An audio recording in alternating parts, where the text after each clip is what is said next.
Roma pasal 1 ayat 16-17.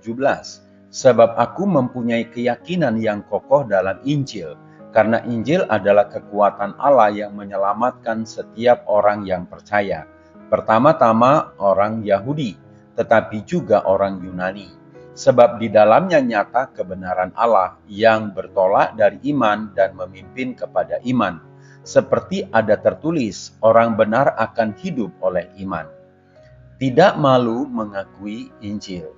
Saudara-saudara, dalam teks Roma 1 ayat 16-17 sangat penting.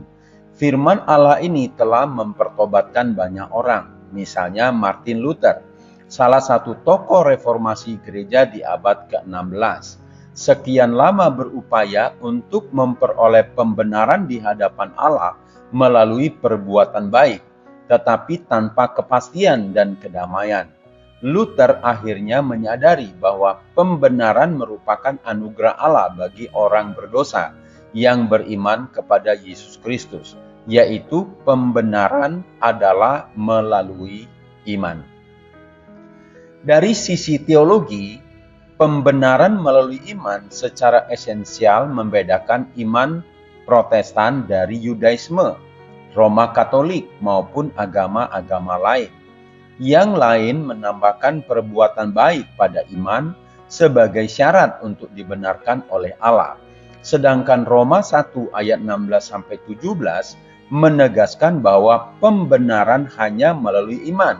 Bahkan dari sisi konteks Roma, teks di atas merupakan sentral utama, sedangkan bagian yang lain merupakan penjelasan terhadap Roma 1 ayat 16-17.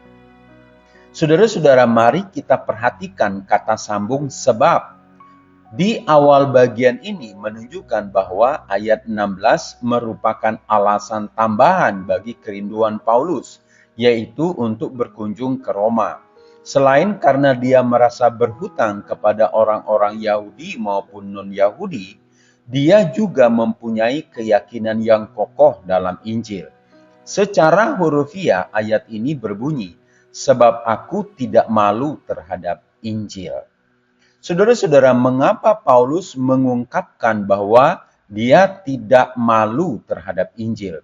Hal ini menyiratkan ada alasan atau situasi tertentu yang bisa membuat seseorang malu terhadap Injil. Yesus Kristus sendiri pernah memperingatkan para pengikutnya untuk tidak malu karena dia atau perkataannya. Paulus menasehati Timotius untuk menjadi seorang pekerja yang tidak usah malu, berterus terang memberitakan perkataan kebenaran itu. Saudara-saudara, kata malu di sini tentu saja mencakup perasaan seseorang atau secara psikologis. Ada orang yang merasa malu mengungkapkan keyakinannya di depan publik atau orang lain. Di telinga orang-orang Yahudi, berita Injil terdengar sebagai batu sandungan, sedangkan di telinga orang non-Yahudi sebagai kebodohan.